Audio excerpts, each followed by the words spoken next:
Well, just before we go into the next segment, let's quickly ask you if you have registered for and picked up your voter card. That's the question of the week, as a matter of fact. We started asking you this question yesterday, and I did say that it's not a question that applies to just you. It's also applying to us presenters. Maybe we'll be asking our guests as well if they've registered for and picked up their voter card. We'll be asking our producers to tell our guests if they have, to perhaps bring in their cards to the studio and showing us. That's just to motivate everyone to be able to get their voter card and know just how serious it certainly has implication for our national life. The fact that we need to exercise our civic responsibility. Have you registered for and picked up your voter card? If you haven't, the answer is right there for you. The steps you can take is right there. You have to visit www.cvr.inecnigeria.org or the nearest INEC office to you. Well, with that out of the way now, do not forget, pick up your voter card, register and pick up your voter card. If you haven't, that's the place to go to, the website to go to, or the nearest INEC office to you. So, Prof, yes, I have another professor here in the studio. Professor Ken Ife is a development economist. You're welcome once again to our studios this morning. Thank you for having me. Are you taking this process very seriously? Have you registered for? Yeah, I have. You have your voter card? I do have. I don't mean to put you on the spot, but all of this has a bearing on the economy. It's a civic responsibility. Indeed. And the choices that we make at the polls eventually determine our fortunes economically. And there have been questions, even though those who are currently at the Home of Affairs now say, well, we've done our best. We heard just before we started the first segment, Mr. Clem Agba reeling out some of the progress that the administration has made, but you also heard the complaint of Mr. Mude Yusuf that it's yet to really be felt by the real sector. And that disparity continues. We've been told headline inflation is at an all-time high, at almost 17%, is worrisome for many Nigerians. And then I was just asking Professor Pakol whether he thinks that we need to take a second look at the items which are used to determine this GDP growth and also the items used to determine inflation. Because some will argue that it's a lot higher, and perhaps maybe if we took a second look at what is used to measure GDP, maybe we'll get a fair picture of why the average Nigerian is not seeing the growth which government says we're experiencing as a people. Well, I've looked several times at the broad indices used and the classification of those into 5 broad categories. The headline inflation is a composite price index, which is an aggregation of all of them. And then the food sub-basket index is focusing on the farm gate, and then, of course, processed food. Both of them are in that. Then you have the core inflation, which is all indices, because they all have different focus. All indices put together minus food sub-basket index. And that mirrors the composite index. But in our own case in Nigeria, the food sub-basket index cruises at a very high level, which shows that is the major drag on inflation. It tells the whole story. But then the 2 other ones, number 4 and number 5, are the urban sub-index and the rural sub-index. They have still broadly the same categories, but the thing is that the urban tell you more, always higher than the rural, which tells you that is the theater of inflation. Because much of the imported goods, which carry imported inflation, are heading there. And much of the foods coming from rural areas are experiencing transportation barriers and high cost of transportation. So they're all pushing prices at the urban areas. So to go and change these indices, I'm not sure. You think they already tell the story? Sorry? They already tell the story. They tell the story. They tell the story as genuinely as people are feeling it. The thing is this. if you look at the targeting, World Bank was involved in designing this, and it could be very difficult to afford those. I mean, if you look at the thing, they measure cigarettes, bread, basic items, the things we eat, everybody eats and everybody wears, the clothes they wear. They measure electricity prices. So diversity of things that affect every part of our life. What about GDP? Now, the GDP, okay, if you look at the composition of the GDP, the broad compositions are okay. You have the primary sector, which is agriculture, industry, and services. And then you now come to disaggregation of those, which is now take the industry, break it down, petroleum industry, mining industry, then you come to the services, goes really far, the ICT, telecommunication, all those banking services and all of that. Then the agriculture is, the four subsectors in agriculture, the crop production, the aquaculture, the livestock, and so those ones. Obviously, the crop carries over 80% or 90% is overbearing on the agricultural space. So I think the broad classification is standard. We're following international standards. And the weightings are also no, we're using international standards in what we do. And NBS, as I told you, I remember when they were going through that, the lead economist, Central and World Bank, I was meeting with him, and Nigeria subscribed to the very, to the international standard. I'm asking this. And we rebase. What we need to do is to rebase the economy, because we rebase at when Okonjo-Iweala was there in 2012. And I pestered government then, and then because I felt that if we rebase, because the last time was 1999, and telecom sector did not explode by then, and many other sectors, creative and cultural industries, didn't explode, so we rebased, and then we saw a shift of 60%. So, and if we need to rebase now, but there's no guarantee that it's going to have a rise. It may even fall. But we need to rebase. It should be done every 5 years. So we need to rebase the economy right now and then see whether there is a fundamental shift in the base, and then whether we are going to have, because more sectors that have been made. Okay, for example, you may actually see these digital economies. Yeah, they will come stronger. And they are actually giving us more resources. That's where you get the most investment. That's number one in the world in terms of number, in the Africa, in terms of number, and in terms of equity coming in, we are number one. So that will push the figure. They have recommendations. Part of the statements we were playing just before they came to this segment, statements that, about the digital economy, that we need to find how we can get it across to all the 774 local government areas of Nigeria if we really want to see an exponential growth in that. Yes, we witness some exponential growth, but it's an enabler. It's small compared to what is possible in that particular sector. It's an enabler, yes. I mean, remember I chaired the digital economy and bioeconomy and science, technology, and innovation in the National Development Plan. So we had cross-cutting goals that cross across the three. And then we now moved in to use this to underpin the entire cluster, high-growth clusters, and mapped it across. Because what we're saying is that innovation is applicable to almost every aspect, to all sectors. So there must be innovative ecosystem. So what we're trying to do to identify innovative ecosystem in every MDA, every sector of that subsector of the economy, and then make sure that it drives the innovation in the digital economy and drives growth. That was what. Otherwise, before, what we had was innovation in science and technology as a policy, and it wasn't being mainstreamed. And the second, they didn't have the resources to even, the research institute to even take it to incubation and take it to, so what we did was to take it out and say, okay, look, it has to be a cross-cutting theme.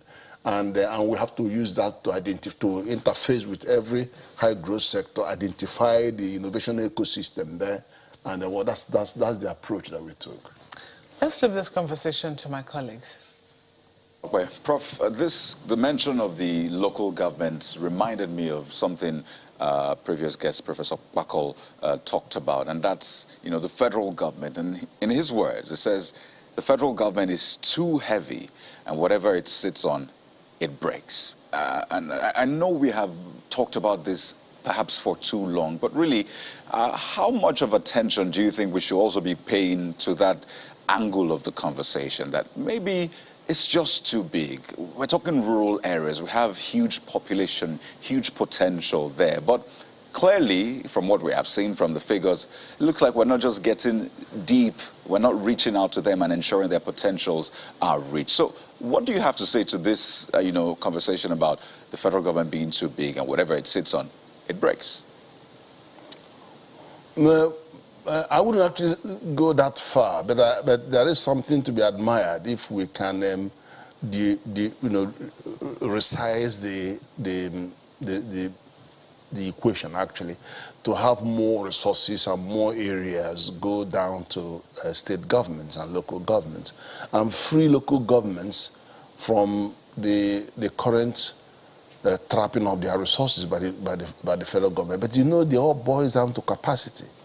You need to have the requisite capacity to manage, and then the integrity to deliver the goods. We are lacking on both, without a doubt. So even if you say to the state, carry everything federal is doing, you're going to still find that the capacity to do it and the willingness to do it. So there are lots of issues in our country, but we could do more. I quickly need to follow up by devolving some of the functions. Right. Pardon me. I need to quickly follow up on that capacity question you raised, because it's important to clear this out. So are you saying maybe the local governments and even the subnationals don't have as much capacity to handle these things? But you see little estates here and there, how they sort their security, ensure that their ecosystem works well. So is it really a question of capacity, or just that reluctance to cede, resources, economic power, political power to the subnational levels? Because I don't think capacity is a problem, really. Well, you could say that, but I probably wouldn't agree that we have. You see, the political system we have has entrenched mediocrity. And so you are not actually getting the best of our best 11 at local level, at the state level, and even at the federal level and various levels. We're not actually giving it our best shot. And then on top of that, you now have inconsistencies arising from governance issues and corruption, all kinds of things thrown on the system. So as P2B was saying yesterday, we just have a mentality of sharing things, just want to share things. And people don't think about saving resources, saving money, and then investing, and then in creating wealth. So that's the dichotomy that we have. And it is eating very deep into our socioeconomic system. We need to begin to find alternative ways of creating vistas of opportunities and challenge the status quo. But first of all, you've got to get competence on the line. There's no way you can do this. Human investment in human resources is abysmal. We should be doing 10% of our budget on education, 10% of our budget on health, 10% of our budget on agriculture. Those are recommendations of African Union. And we're not going anywhere near at all. I think it's about well under 3% on education, and the health is even half of that. And agriculture, some states are doing really well. I know some states that are doing 0.5%, not even 1% on agriculture. And we need to face the reality that the human resource, there are countries in the world like Japan, third biggest power. Tell me what raw materials they have, what natural resources they have. Investment in human capacity, and that is what is creating, that's what made them what they are, today. I mean, there are many economies like that. Okay, look at Nigeria. How many? We've dropped in our education system. Anywhere, look at our, but there are some few of us that are abroad are sending $26 billion into the country, much more than the whole revenue the country earns from oil or government revenue. So can you imagine if we give these children the minimum that they require, say for example, global digital literacy, and are able to work anywhere in the world, even from Nigeria, working for companies in the world. And if they go there, they can find it. You go talking about that remittance multiplying by 4 or 5, in the next 5 years. But we're not addressing that. Prof, not at all. Some would say 10% to education, 10% to health, 10% to agriculture. 10% of what? 10% of whatever is available. Their revenue. And if the what budget, is available the budget. is insignificant, it can't actually address much. No, he's talking about 10% of their budget. And in fact, even the ECOWAS macroeconomic convergence criteria took it further. There are 10 macroeconomic convergence criteria. One of them says you should not invest less than 20% of your revenue on the investment, not less than 20%, which means it wants it to continue to create jobs by investing in economic activities and production.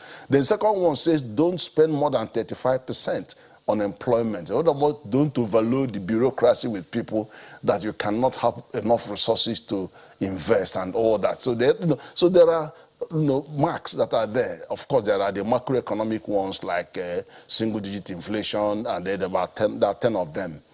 And then even the borrowing, it says don't owe people. If you owe them, then charge interest in paying them. And that's number 6. So you have all these standards that are actually trying to narrow the gaps between the 15 member states as we move into a single currency. Well, the point I was trying to make is that even if you met the 10% required allocation, it is 10% of whatever funding that is available. And if the funding that is available is inadequate, then that 10% can't really address much. But that's not where I'm headed, Prof. I'm glad you talked about taking the digital economy to the local government areas, and you have pretty much emphasized on building human capacity. And Professor Kwakol also supported your point, when he appeared earlier, when he talked about producing, the importance of production. But really, Prof, when we talk about production, how far can Nigeria go with production when it has not taken care of the problem of power? Power is significant. The real sector, for instance, makes up 48% of the economy. But if you haven't taken care of the problem of power, whatever economic revolution that you are going to record, wouldn't it be stifled halfway? Without a doubt, you are absolutely right. The thing is that I keep saying, when you come to per capita of power, Nigeria is 4 times the population of South Africa, and then they have 10 times more power than us, which means there's a factor of 40 times. And then if you look at them with 58,000 megawatts, and Nigeria is still struggling with 5,000 megawatts, look at Brazil, exactly the same population as Nigeria, and they have well over 258,000 megawatts. So you can see how many hundreds of times that are higher than Nigeria. So it does affect. It does affect. There are other ways you can go about it. We made some important mistakes in the past, but we can take power to the mass market so that you can unleash the potential of the private sector to provide power for themselves and then also to sell their excess into the national grid. But it's getting difficult to convince government of this. Everybody that has money and would want to invest in solar would put solar in his village, put in the nearest township, which could be Lagos, and then put in Abuja if that's where he's doing business. But he can only sleep in one place at any one time. So if it is possible for all the power being generated by his investment to go into the national grid and pay him, or even supply to the local people, they should do that. But it's getting it difficult to convince government that you should pay for that meter that takes that power from him. And then you should be able to give him back his money, or even a substantial amount of it. But that hasn't gone in. Even the misalignments in the entire power sector tells you that, explain to me why the man who is generating the power borrows money, borrows to pay salary, borrows to pay for his investment, and then also paying for the gas. But all the power he's generating, he only gets about 25% of the money from discos. It tells you the whole story about the misalignment. 50% of whatever is generated disappears on the as at loss on transmission. It tells you the huge scale. Why should it always be one single national grid? Why couldn't people that could do it do some regional grids? Why couldn't people that could domicile their power to their local area? Why can't they do it? It's a state of emergency so that we can escape this. And then if you are looking at this, I want to tell you something. If you look at Nigeria, Nigeria is the highest tax, implicit tax in Africa. But on paper, we are the lowest. It's because when you look at an employer, he provides power for himself, he does borehole, he does his road and all that stuff. So that's why we're the highest cost location to do business.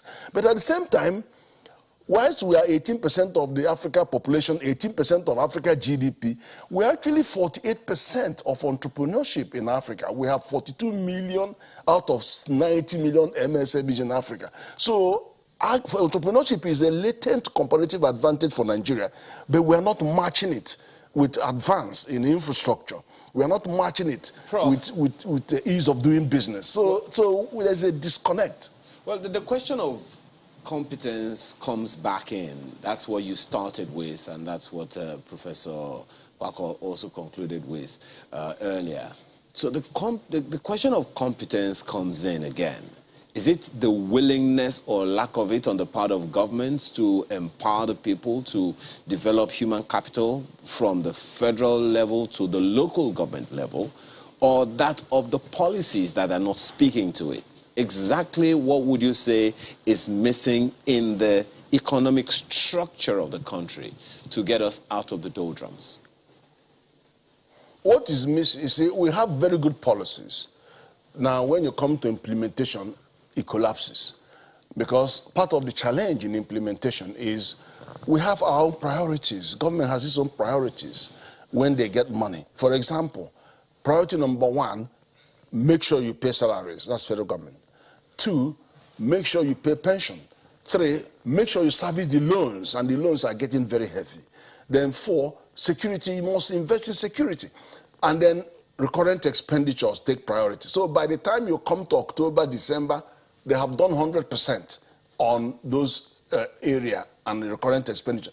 The one that is back and the back burner is capital expenditure. And it's in the capital expenditure that you expect the jobs. So that will be about usually 40%, 50%, then gradually. So to try to increase, they will extend to Monday, January to March, expend the budget of the previous year to March, and now expanded it to July, just to try to increase the spend on the capital. So you can even argue how much capital has been released this year for this year's budget. The question is that they're scratching their head, telling whether they've got anything or they haven't got anything. So it's difficult. Now, but the second thing is that why are we expecting government to do the things we know the private sector can do better? And that's the investment in human resource, investment in health. It's the private sector that will drive the health, because health means insurance. It's insurance that pays for health in America. You know that. And they expand. You go to UK, it's the same. And then so but we're not energizing, we're not releasing the space for private sector to come. And when they're coming, they have to bring with investment. And investment is the key for any economic development, because it is investment that creates economic activity. The economic activity creates jobs. Jobs give you disposable income. With the disposable income, you can pay for health, education, and poverty reduction. That's the cycle. But we just think that government can do everything. Government it hasn't even got the resources to do it. Government's budget is only 7% of the GDP. So we're at the 93%. It's a domicile in the private sector. So we need to shift this argument. And then also, if you look at education, why is education so important? It's because Nigeria represents the bulk of the new workforce globally required. India has gone in. It's Nigeria that should be next, because Nigeria is the next big population following India. Nigeria and Brazil are the same. But we are the ones to provide a workforce for Europe, for America, for Canada, because their workforce is aged completely. Where in the age of below 35%, we have 65% of below 35 years old are 65% of our population, 165 million. But the same 35 years less is about 20% for the Europe. And so we're about 3 times more young people And we are the ones to educate. That's why you see them doing this, what's it called, lottery or something. You think they're doing a favor. They do need the jobs so that you can come and work to pay the tax for them to maintain the old people that are all over the place. Do you see those conversations taking front burner as we go into this electoral cycle, this next electoral cycle? Yeah, I think this needs to be played up so that the politicians making their promises can catch on with this. And I'll tell you another thing, just that I still have the opportunity. If you look at the NNPC, if you look at our debt situation and NNPC, where you are, and all this subsidy removal or not removal or not removing anything, the NNPC does a crude swap, carry the crude to the refiner and get back money. I got back PMS. And if that was enough, giving you enough margin for them to pay for subsidy, they wouldn't be coming back to ask government to go and find 4 trillion. Can you imagine in our economic situation, they are looking for 4 trillion. You go and borrow 4 trillion to subsidize. That's CBN has not received the money. Every month they should be expecting about $3 billion, and they haven't since January last year. And then you see JP Morgan deleting us from overweight category simply because they saw that 3 months ago they haven't received, but they didn't know that they haven't even received anything since January last year. So let's move this company to the market, capital market. Float this company, do an assessment of their asset, because I know based on the 1.7 million barrels a day or 1.6, that company is worth over 25 trillion. When you add the gas assets and physical assets, it will be heading over 35 trillion. Go to the market and ask for 40 or 49% to the people. Let the people buy the shares. What will happen is that you immediately rake over 15 trillion to sort out your debt. And then all the people who are busting the pipes and all of that are going to be shareholders in this company. The big companies and oil companies will be shareholders in that company. That company will become the most efficient company in Nigeria. Just as you have LNG, who complains about LNG? I want to ask LNG is paying tax. One quick question. Are you worried? I mean, we've seen all manner of, all different kinds of people, different people, showing aspirations to become Nigeria's president. Did Nigeria's economy take a toll when the CBN governor also? Were you worried about that? Not the declaration now, but the stories that he was also interested in becoming president of Nigeria.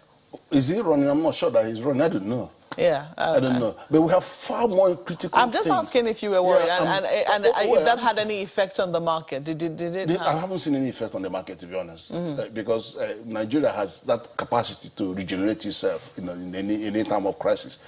But let me tell you, we need to do with the structural factor. If we talk and talk and talk over the problem, we will never get to the problem. I've just given you something that we need to do on NNPC to actually make sure that we not only solve our debt problem, we'll stop more hemorrhage on our budget, and we'll stop more borrowing, but then get asset-based financing. That is what we need. Because everything we do is borrow, and you have very little talk about how much of your assets are you leveraging. And we need to leverage. And that's what Saudi Arabia did. They needed $25 billion. They didn't go to IMF. Prof, we have to thank you so much this morning. I know that we can keep talking about these solutions. Thank you so much for coming on this morning. Professor Ken Ife is a development economist. Thank you very much. We'll take another moment. Now we're back to talk about another topic entirely. When we come back from this break, please stay with us.